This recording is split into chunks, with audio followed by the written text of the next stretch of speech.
Hello, grade 10. Welcome back to our English class. For this week's episode, we have writing introduction and research questions. I got this lecture from school's division office of Pasig City. For the most essential learning competency, you are expected to compose a research report on a relevant social issue. The introduction serves the purpose of leading the reader from a general subject area to a particular field of research.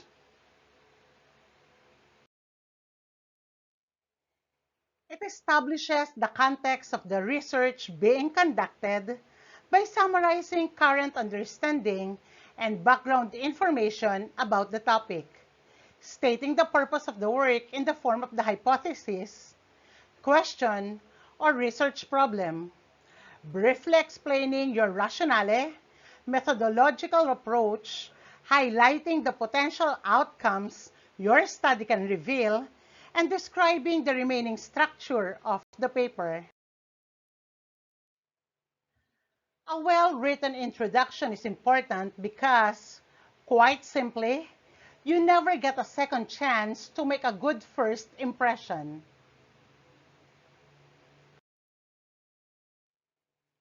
The opening paragraph of your paper will provide your readers with their initial impressions about the logic of your argument, your writing style, the overall quality of your research, and ultimately, the validity of your findings and conclusions.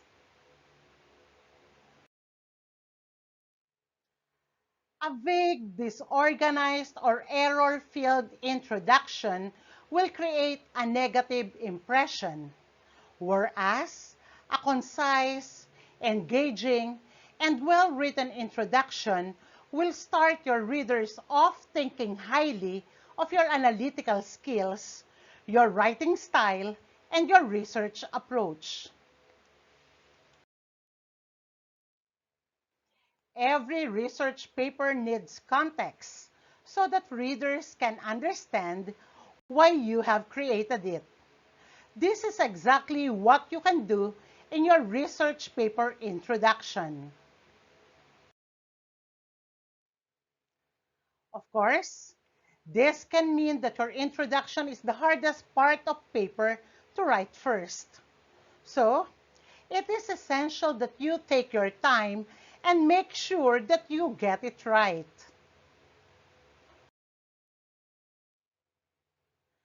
The introduction of writing is going to set out your rationale, which is what our research will be based around.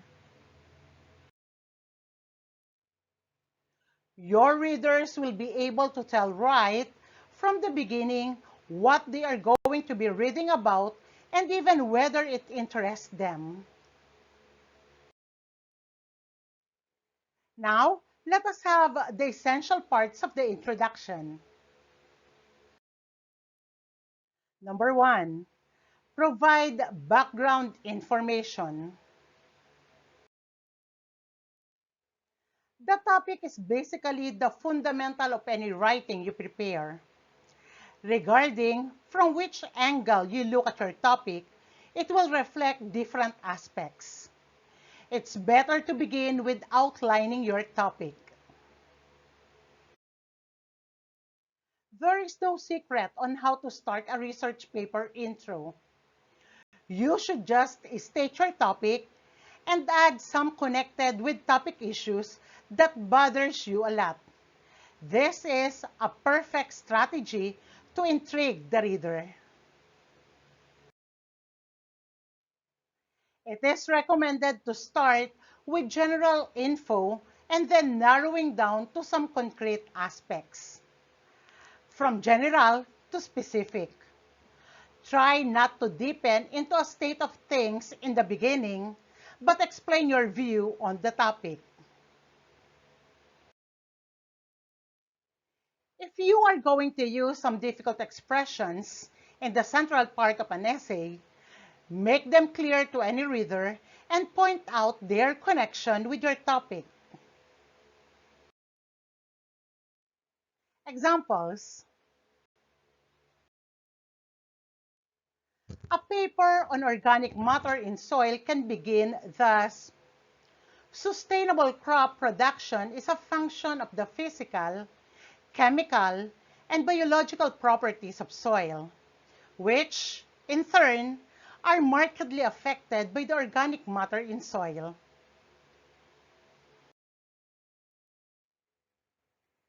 A paper that discusses the possible beneficial role of bacteria in treating cancer can begin as follows: the role of bacteria as anti-cancer agent was recognized almost 100 years back. A paper in lithium batteries can introduce the study with the following sentence: the rapid growth of lithium-ion batteries and their new uses, such as powering electric cars and storing electricity for grid supply, demands more reliable methods to understand and predict battery performance and life. At the same time, the introductory statement should not be too broad. Note that in the examples above, the introduction did not begin by talking about agriculture, cancer, or batteries in general, but by mentioning organic matter in soil, the role of bacteria, and lithium-ion batteries. Once the first sentence has introduced the broad field, the next sentence can point to the specific area within that broad field. As you may have noticed, the papers in the examples mentioned above introduce the subfield by mentioning: number 1, remission of some types cancer following accidental infection by Streptococcus pyogenes. Number 2, organic matter in soil as a source of nutrients for plants and of energy for microorganisms. And number 3, imaging techniques to visualize the three-dimensional structure of the materials and components of batteries on nanoscale. Second essential part of the introduction is the objectives of the study. Thesis statement marks the conclusive part of the introduction for research paper or research summary and transition to the actual research. This sentence supports all the things you have written before and collects all your ideas in a logical and concise saying. If your subject is too complicated, you should make thesis statement comprehensible with it. The thesis is what runs through your complete essay. That's why the intro, where a thesis is stated, sets the tone for the entire paper. Your thesis statement should give general information on the topic, be engaging and precise, and reflect the significance of raised issue.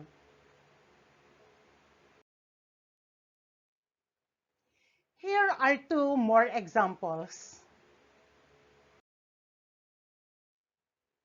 We aim to assess the effectiveness of 4 disinfection strategies on hospital, wide incidence of multi-drug resistant organisms, and Clostridium difficile. We aim to assess the epidemiological changes before and after the upsurge of scarlet fever in China in 2011. Number 2, to explore the reasons for the upsurge and the epidemiological factors that contributed to it. And number 3, to assess how these factors could be managed to prevent future epidemics. Number three essential part of the introduction is what we call significance of the study. As you can see from the above examples, the authors are moving toward presenting the specific topic of their research. So now, in the following part, you can bring in some statistics to show the importance of the topic or the seriousness of the problem. Here are some examples. A paper on controlling malaria by preventive measures can mention the number of people affected, the number of person-hours lost, or the cost of treating the disease. A paper on developing crops that require little water can mention the frequency of severe droughts or the decrease in crop production because of droughts.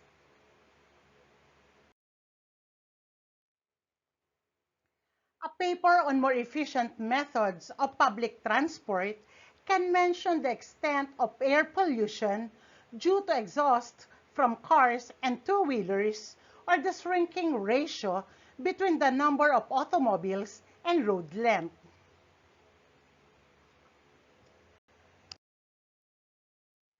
Another way to emphasize the importance of the research topic is to highlight the possible benefits from solving the problem or from finding an answer to the question.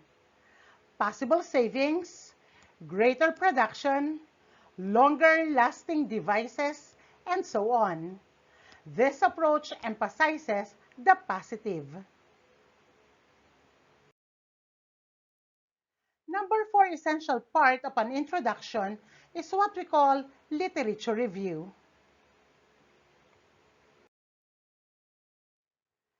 As mentioned earlier, a formal review of literature is out of place in the introduction section of a research paper. However, it is appropriate to indicate any earlier relevant research and clarify how your research differs from those attempts. The differences can be simple. You may have repeated the same set of experiments, but with a different organism, or elaborated, involving perhaps more sophisticated or advanced analytical instruments. The study with a much larger and diverse sample, or a widely different geographical setting. Although these studies were valuable, they were undertaken when the draft genome sequence had not been available, and therefore provide little information on the evolutionary and regulatory mechanisms.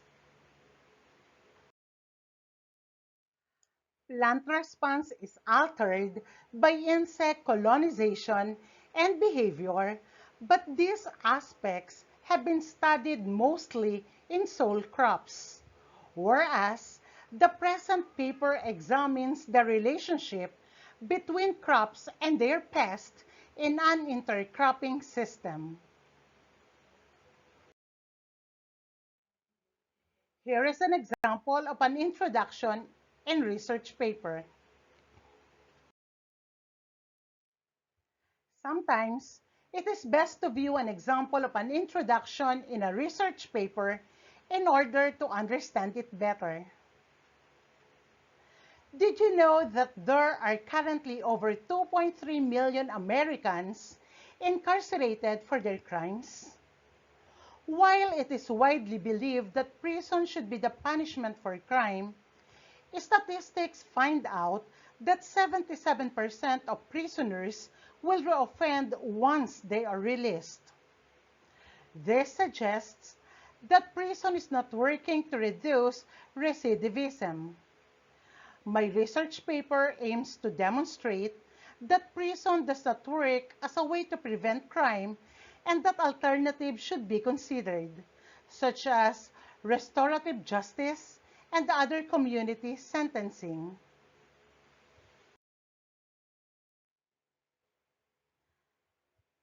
We have here defined and explained concepts. Is writing including concepts that are going to be complicated for the average reader to understand? If the answer to this question is yes, this means that you should take time to explain them as best as you can in your introduction. This includes any jargon or terms that you think will be important to know before reading your findings and analysis.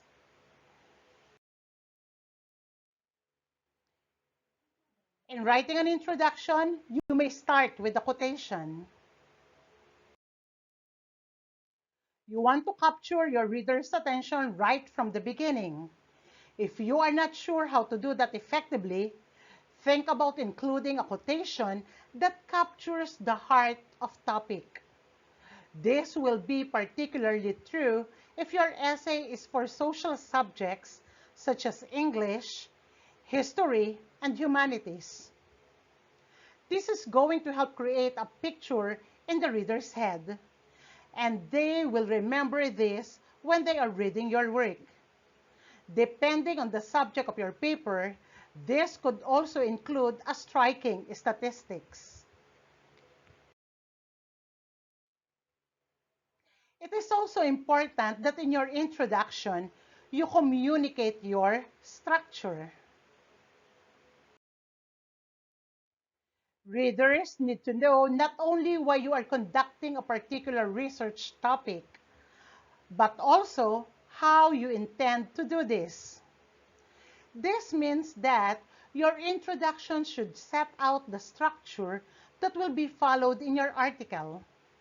This will allow a reader to easily navigate between different parts and make sure that it all makes sense. All papers should be organized to ensure that the reader understands everything that is going on and to make your findings valuable. Now, what is a research question? A research question is the question around which you center your research. It should be clear. It provides enough specifics that one's audience can easily understand its purpose without needing additional explanation. Your research question must be focused. It is narrow enough that it can be answered thoroughly in the space the writing task allows. Your research question should be concise. It is expressed in the fewest possible words. Your research question should be complex. It is not answerable with a simple yes or no, but rather requires synthesis and analysis of ideas and sources prior to composition of an answer. Your research question should be arguable. Its potential answers are open to debate rather than accepted facts. A good research question is essential to guide your research paper, project, or thesis. It pinpoints exactly what you want to find out and gives your work a clear focus and purpose. The process of developing your research question follows several steps. First, choose a broad topic. Second, do some preliminary reading to find out about topical debates and issues. Third, Narrow down a specific niche that you want to focus on. Number 4, identify a practical or theoretical research problem that you will address. It should be focused and researchable. Your central research question should follow from your research problem to keep your work focused. If you have multiple questions, they should all clearly relate to this central aim. You must be able to find an answer by collecting quantitative and/or qualitative data, or by reading scholarly sources on the topic to develop an argument. If such data is impossible to access, you will have to rethink your question and ask something more concrete.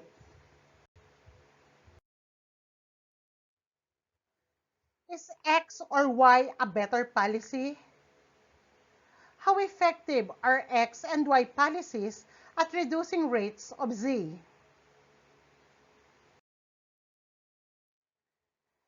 Next is that your research question must be feasible and specific. Make sure you have enough time and resources to do the research required to answer the question. If you think you might struggle to gain access to enough data, consider narrowing down the question to be more specific. All the terms you use in the research question should have clear meanings. Avoid vague language and broad ideas. And be clear about what, who, where, and when your question addresses. Let us say, what effect does social media have on people's minds? What effect does daily use of Twitter have on the attention?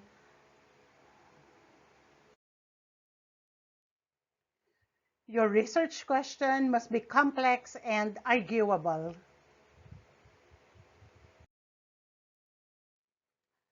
Closed yes-no questions are too simple to work as good research questions. They don't provide enough scope for investigation and discussion. The question should aim to contribute to an existing debate, ideally one that is current in your field or in society at large. It should produce knowledge that future researchers and practitioners can build on. Let us say, for example, has there been an increase in homelessness in the UK in the past 10 years? Or how have economic and political factors affected patterns of homelessness in the UK over the past 10 years?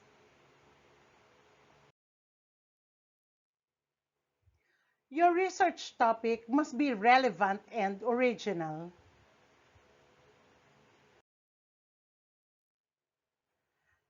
The research question should be developed based on initial reading around your topic, and it should be focused on addressing a problem or gap in the existing knowledge. The question should aim to contribute to an existing debate, ideally one that is current in your field or in society at large. It should produce knowledge that future researchers or practitioners can build on.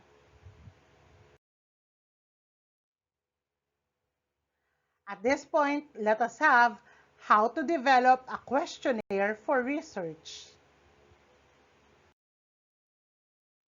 Number 1, choose an interesting general topic. Most professional researchers focus on topics that they are genuinely interested in studying. Writers should choose a broad topic about which they genuinely would like to know more.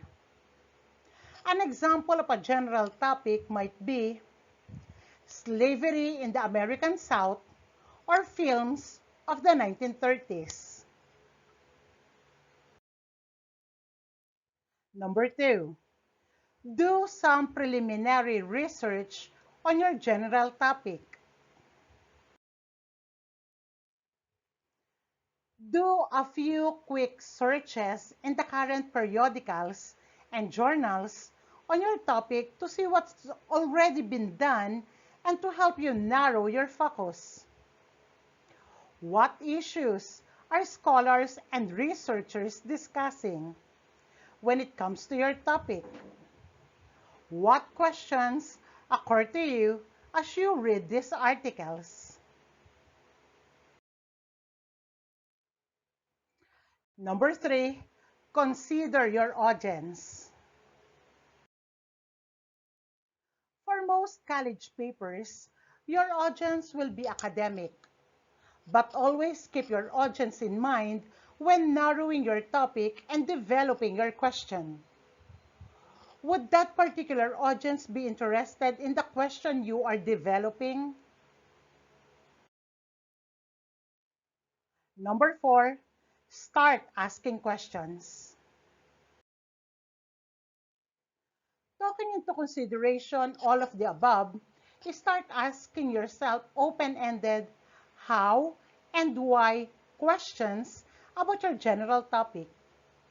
For example, why were slave narratives effective tools in working toward the abolishment of slavery?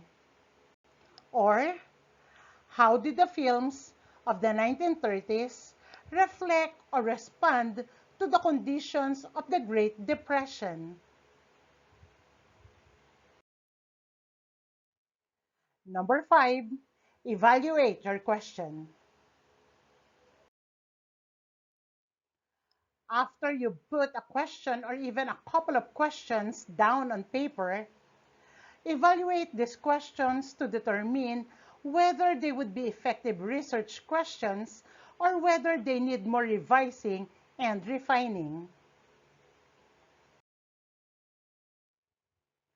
Is your research question clear? With so much research available on any given topic, research questions must be as clear as possible in order to be effective in helping the writer direct his or her research. Is your research question focused? Research questions must be specific enough to be well covered in the space available.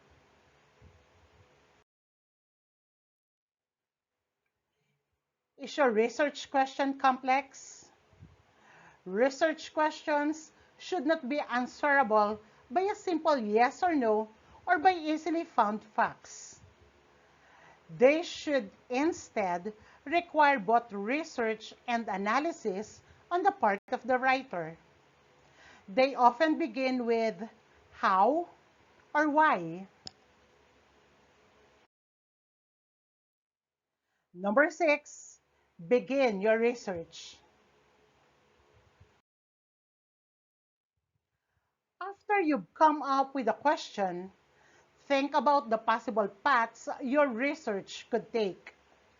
What sources should you consult as you seek answers to your question?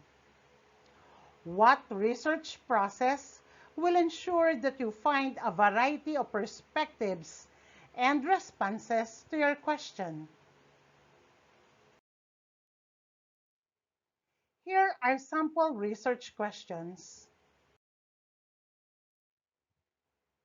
We have here an unclear research question. How should social networking sites address the harm they cause? A clear research question. What action should social networking sites like MySpace and Facebook take to protect users' personal information and privacy?